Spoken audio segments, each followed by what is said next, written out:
The moment I saw the thermostat switched off in the middle of a brutal winter storm, I knew someone else had been inside my house. I lived alone back then in a small single-family home on the edge of town. Winters where I lived were no joke. Every year the snowstorms got intense, but the blizzard that rolled in that night was one of the worst I'd ever seen.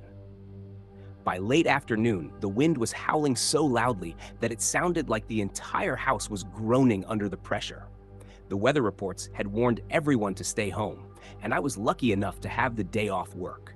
By evening, almost 3 feet of snow had piled up outside. The streetlights were barely visible through the thick white curtain blowing across the neighborhood. I spent most of the evening inside with the heat cranked up, wrapped in blankets while watching random TV shows. It actually felt pretty cozy listening to the wind raging outside while I was safe and warm inside. At some point, I must have fallen asleep on the couch. I remember drifting off while the TV murmured quietly in the background. I slept deeply for a few hours until something suddenly jolted me awake. For a moment, I was confused and disoriented. My heart was racing like I'd been startled by something, but I couldn't immediately tell why. I sat there in the dim light from the television trying to figure out what had woken me. Then I thought I might have heard knocking. It was faint, light taps, the kind that could easily blend into a dream. I sat still for a few seconds listening. Nothing. The wind outside was still roaring, rattling the windows and making the siding creak. If someone had actually knocked on my door, the storm would have swallowed the sound almost immediately. I convinced myself I must have imagined it. Still, since I was already awake, I figured I should just go upstairs to bed. I muted the TV and stood up, stretching my stiff legs after sleeping on the couch. As I walked past the front door toward the staircase, something in my gut made me hesitate. It was one of those strange instincts you can't really explain. A quiet little voice telling you to check something. So I stopped and leaned toward the door, peering through the peephole. But I couldn't see anything. The glass was completely blocked by frost or snow. I frowned and unlatched the door slightly, pulling it open just a few inches. Cold air rushed in immediately. The porch light illuminated a wall of swirling snow, but there was no one standing there. At first, I felt relieved. Then I looked down. The snow on my porch had been disturbed. Because the snow was so deep, there weren't clear footprints, but it was obvious someone had dragged their legs through the drifts all the way up to my door. There was a messy trail where the snow had been pushed aside, and the trail led straight to my porch. It also led away from it. Beyond about 5 feet, though, the storm was so thick that everything disappeared into white haze. If someone had been standing out there seconds earlier, I would never have known. I quickly shut the door and locked it. My mind tried to come up with a logical explanation. Maybe someone had gotten lost in the storm and was knocking on doors asking for help. That seemed like the most reasonable possibility. But if that were true, they had already moved on. The thought still left me uneasy. After double-checking the lock, I went upstairs to my bedroom. It took a while for me to relax enough to fall asleep again. I kept replaying the strange trail in the snow over and over in my mind. Eventually, exhaustion won.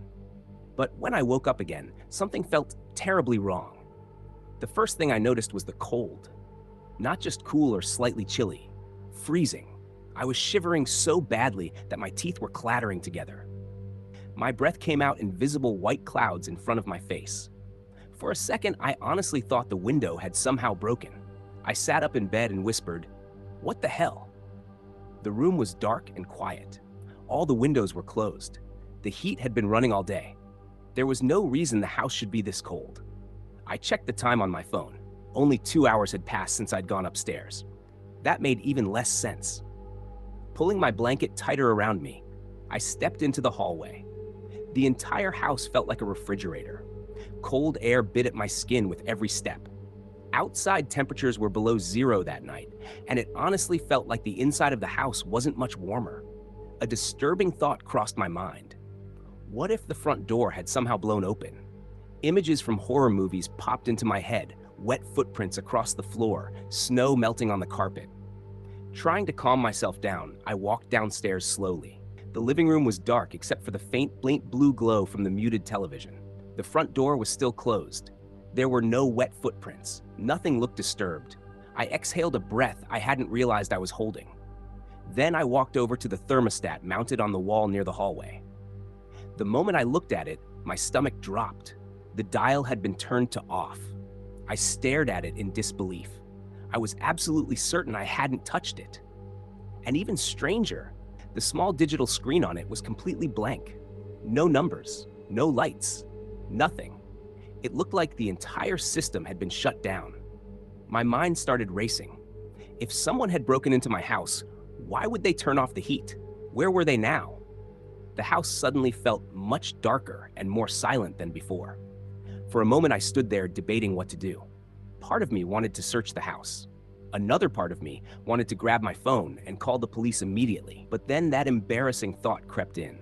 What if there was no one here and I was just overreacting? I decided to go upstairs and get my phone first. I turned toward the staircase. Just as I reached the bottom step, I heard a sound behind me. A quiet squeak. My entire body froze. I knew that sound. It was the couch. That exact squeak happened whenever someone shifted their weight on it. Slowly, with my heart hammering in my chest, I turned around. The living room was partially hidden around the corner from the hallway, so I took a couple of small steps and leaned my head just enough to see inside. What I saw is something I will never forget for the rest of my life. A man was sitting on my couch. He was facing the television, but his head was turned toward me. Even in the dim light, I could see his eyes clearly. They were wide, completely emotionless. And he was smiling. Not a big exaggerated grin, just a slight smile. The kind that made it obvious he knew exactly how terrified I was. He didn't say anything. He didn't move. He just stared at me. I don't even remember deciding to run. 1 second I was looking at him, and the next, I was sprinting up the stairs as fast as I could. I slammed my bedroom door shut and locked it. My hands were shaking so badly that it took me several tries to dial 911. While I was whispering to the operator, I heard footsteps coming up the stairs. Slow, unhurried, they stopped outside my bedroom door. I held my breath. A shadow appeared at the bottom of the doorframe. Then came 3 slow knocks. Knock, knock, knock. Each one spaced out like he was deliberately trying to drag the moment out. I couldn't move. I couldn't speak. After a few seconds, the footsteps retreated down the hallway. Then I heard him walk back down the stairs.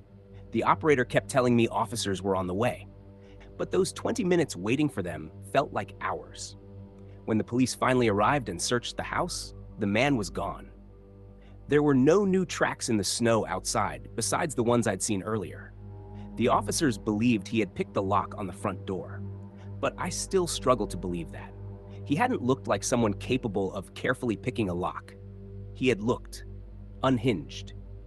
What haunts me most is the feeling that he had been playing with me the entire time, turning off the heat, sitting silently in the dark, knocking on my bedroom door. Sometimes I still wake up at night remembering that smile and wondering what he planned to do if the police hadn't arrived when they did. If you love real-life horror stories like this, like the video, share your thoughts in the comments, and subscribe to the channel. Make sure to turn on notifications so you never miss our next scary upload.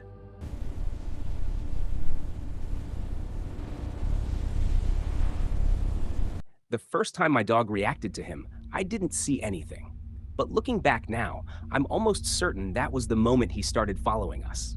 This happened in 2013 when I lived alone in a quiet neighborhood surrounded by woods. It wasn't exactly rural, but it definitely felt isolated at night. There were maybe a couple dozen small homes scattered along winding streets, and behind them ran a network of wooded trails that connected several local parks together. I had a Siberian husky named Amber at the time. She had these bright amber-colored eyes, which is exactly how she got her name. If you've ever owned a husky, you know they have endless energy, especially in cold weather. Winter was basically Amber's favorite season. So no matter how cold it got, she expected her nightly walk. That night, I got home from work around 9 p.m. It had already been dark for hours, and there was a thin layer of fresh snow covering everything outside. Not a blizzard or anything serious, just enough to coat the ground and make the woods look peaceful. Amber was already pacing by the door when I grabbed her leash. The moment I clipped it on, she practically dragged me outside. The trail behind my house started just a few houses down the street. I walked that path with Amber almost every night, so it felt routine. Safe, even. The woods were incredibly quiet that evening. Not the normal quiet either. It was the kind of silence that only happens during winter. No insects, no wind through leaves, nothing except the crunch of snow under your boots. Amber was trotting happily ahead of me, nose down, sniffing every few feet like she always did. We had probably been walking for about 10 minutes when she suddenly stopped, completely froze. Her ears shot straight up. At first, I thought she had spotted a squirrel or deer, which wasn't unusual. But then she slowly turned her head and looked behind us. Not toward the trees, toward the trail, toward something directly behind me. I turned around. The path stretched back through the woods exactly the way we had come. Snow-covered ground, tall, dark trees, nothing moving anywhere. "Amber?" I said quietly. She didn't move. Her eyes stayed locked on that same spot down the trail. I gave the leash a little tug to get her moving again, but she resisted at first. After a few seconds, she finally started walking, though she wasn't nearly as energetic anymore. Every couple of seconds, she kept glancing over her shoulder. I did the same thing. But every time I looked, the trail was empty. Eventually, I convinced myself she had just heard something in the woods. Dogs pick up sounds we can't hear all the time. We finished the loop and walked back toward my house through the neighborhood streets. Amber seemed calmer once we were out of the trees. When we got inside, she acted totally normal again.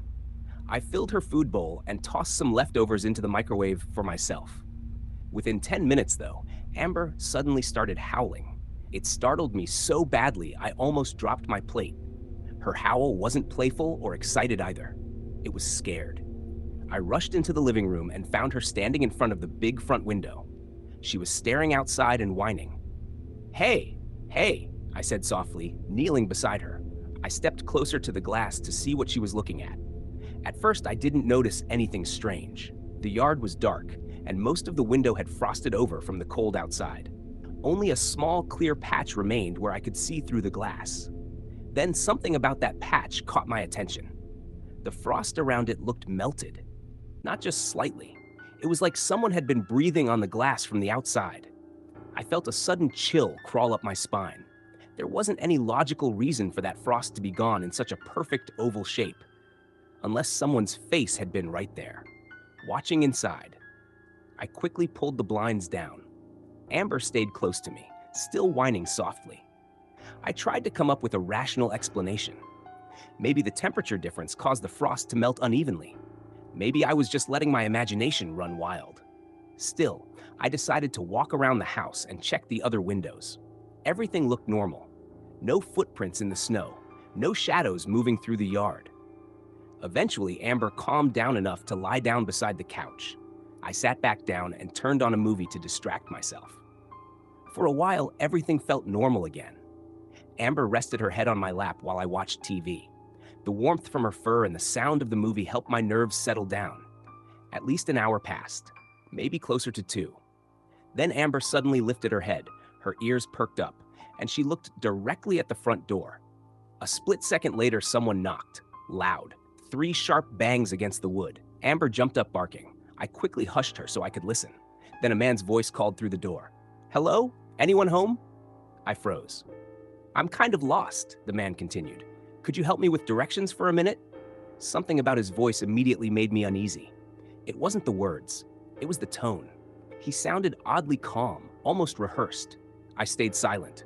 Amber growled quietly beside me. After a few seconds, he spoke again. "I heard you in there," he said.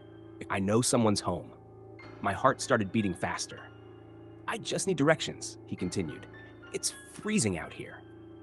The way he explained everything without me responding felt strange, like he was trying too hard to convince me. I didn't move. I didn't answer. Another long pause passed. Then suddenly his fist slammed against the door.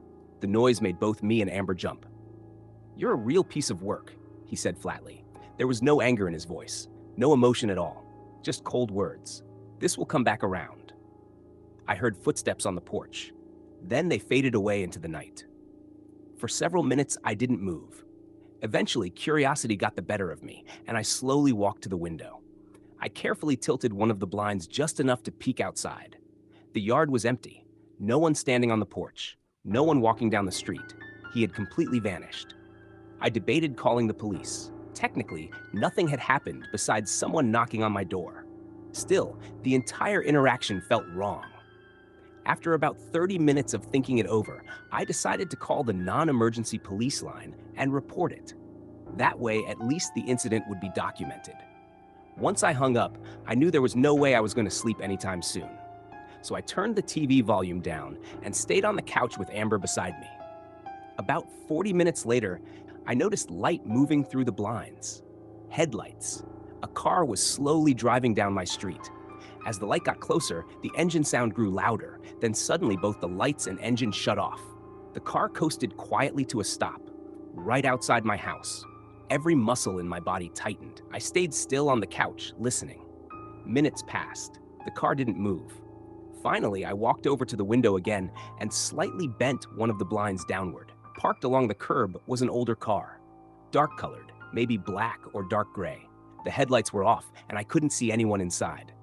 I watched it for almost a full minute, waiting for someone to step out. Nothing happened. Then I heard a faint clicking sound somewhere else in the house. Half a second later, every light shut off. The TV, the lamps, everything. The house went completely dark. Someone had cut the power. My stomach dropped.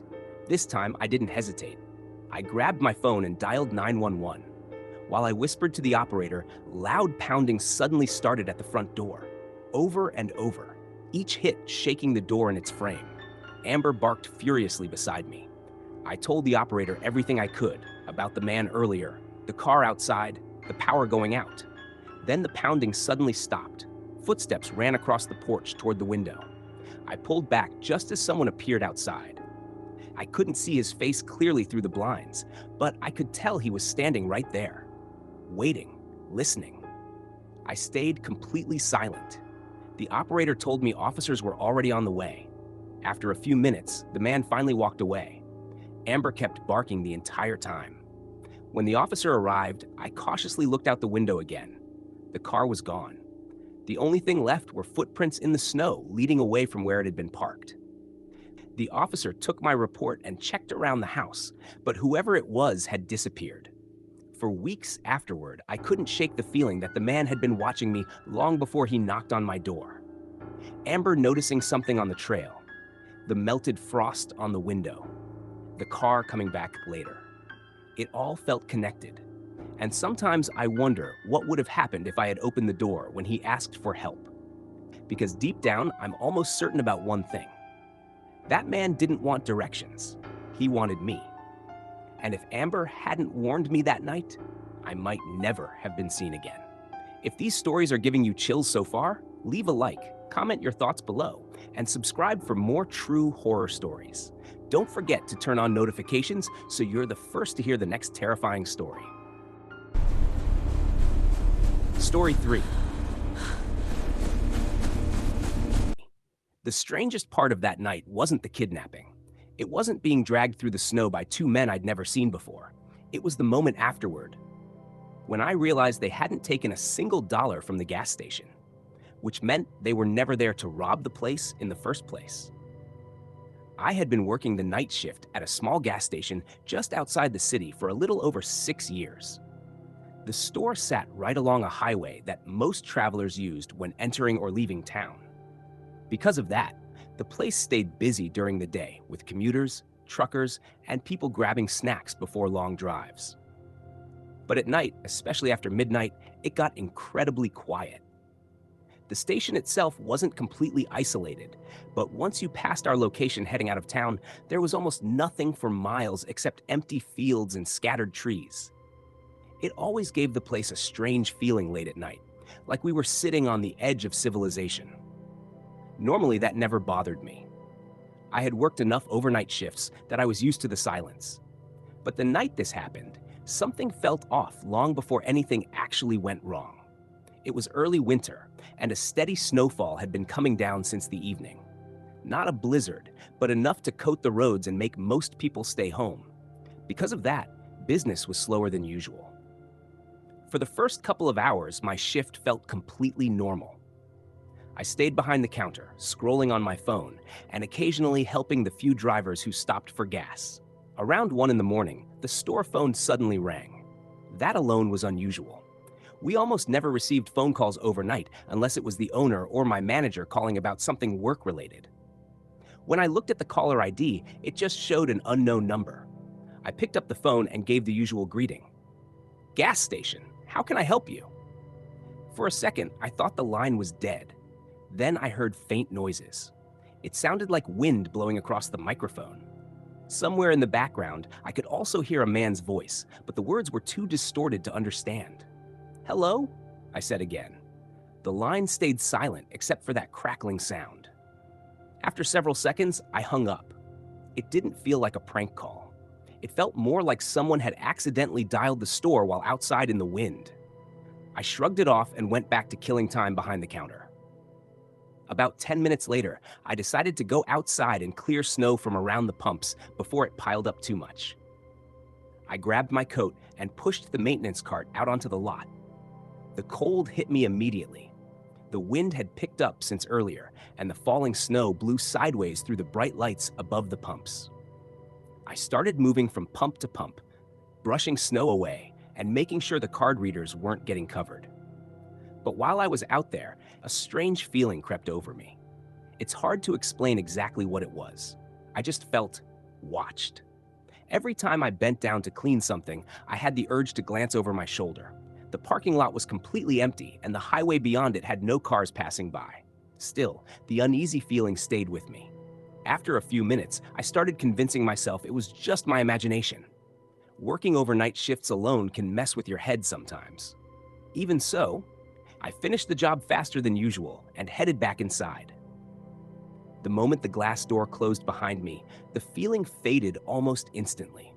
The warmth of the store and the bright lights made everything feel normal again. I grabbed an iced coffee from the fridge to wake myself up and started stocking shelves while waiting for the next customer. But the night only got stranger from there. About an hour later, the store phone rang again. The same phone, the same unknown number.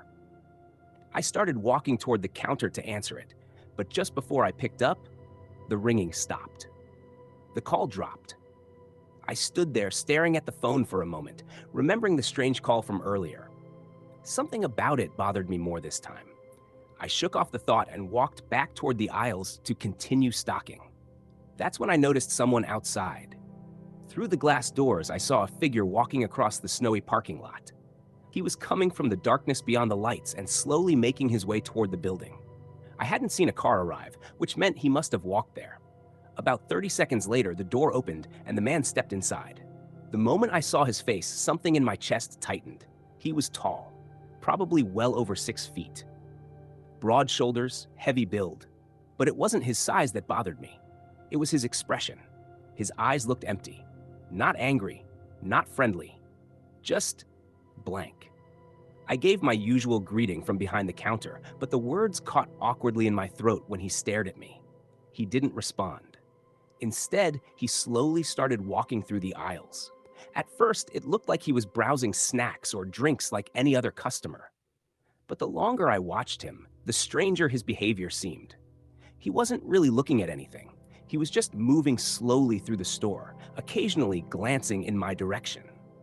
As the minutes passed, a thought started forming in my mind. I had the strange sense that he wasn't alone. I found myself glancing out the windows toward the parking lot, half expecting to see another person appear from the darkness. The highway was still empty. Snow kept falling quietly under the bright lights.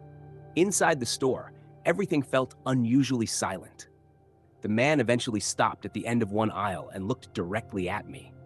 This time, when our eyes met, he didn't look away. He just stared. The intensity of it made my skin crawl. I quickly broke eye contact and glanced toward the windows again. That's when I saw movement outside. Someone ran past the window along the side of the building. Just a quick shadow. My heart immediately started pounding. I looked back at the man inside the store. He was still watching me, and in that moment, I somehow knew what was happening. Before I could react, a loud crash echoed from the back of the building. Then another. Then the sound of metal bending. Someone was breaking through the back door. I froze behind the counter. The man in the store didn't move.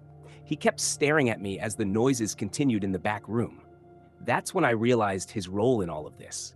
He was there to keep me from doing anything. Calling the police, running outside, anything. A minute later, the noises stopped. Footsteps approached from the back. Another man appeared in the doorway leading from the storage room. He looked furious. His eyes darted between me and the man standing in the store. Without warning, the man in front of me suddenly rushed forward. I barely had time to react before he grabbed me. I tried to pull away, but he was far stronger than I was. He dragged me toward the back room while the second man watched from the doorway. The storage area looked like a tornado had gone through it. Boxes ripped open, shelves knocked over. But the men didn't stop there. They forced me through the broken back door and out into the snow. The freezing air hit my face instantly. Both of them grabbed my arms and started dragging me away from the building. I kept asking what they wanted. Money, the safe, anything. They didn't respond. They just kept pulling me farther and farther into the darkness behind the station. We crossed the edge of the parking lot and entered a field scattered with trees. The snow was deep, making every step slow and exhausting. Eventually, we were far enough away that I could barely see the lights of the gas station anymore. Then suddenly they threw me down. My face slammed into the freezing snow. I stayed there, terrified to move, certain that the next thing I'd feel would be a gun pressed against my head. But instead, nothing happened. After a few seconds, I heard them walking away. I waited almost a full minute before lifting my head. They were gone. Just gone. I sat there shaking in the cold for several minutes, trying to understand what had just happened. It was around 10 degrees outside, and I was only wearing my work clothes. No coat, no gloves. If I stayed there much longer, I probably would have frozen. So I forced myself to stand and follow the tracks back toward the gas station. Every step hurt as the cold seeped through my clothes. When I finally reached the building, the parking lot was empty. No sign of the men anywhere. I ran inside and called the police. Later that night, officers reviewed the security footage. The cameras had captured a clear view of the first man's face when he entered the store. They eventually tracked him down and arrested him. But the second man, the one who broke through the back door, was never identified. Even stranger, when police searched the station, they realized nothing valuable had been stolen. The cash register was untouched. Cigarettes were still behind the counter. Everything. The only damage was the ransacked storage room, which meant they had been searching for something specific, something hidden back there. When I asked the owner about it later, he reacted strangely. Instead of explaining anything, he got defensive. He even asked why I was digging into it. A few weeks later, he called me unexpectedly and fired me. After 6 years of working there, he gave me severance pay and claimed it was just a business decision. But I never believed that. To this day, I'm convinced those men were looking for something the owner didn't want anyone else to know about. And when I started asking questions, I became a problem. Honestly, though, I try not to think about it too much anymore. Because no matter what they were searching for, I'm just grateful they decided not to take me with them that night. If you enjoyed these real winter horror stories, make sure to like the video, comment. Which story scared you the most? Story 1, 2, or 3? And don't forget to subscribe to the channel so you won't miss any of our creepy uploads.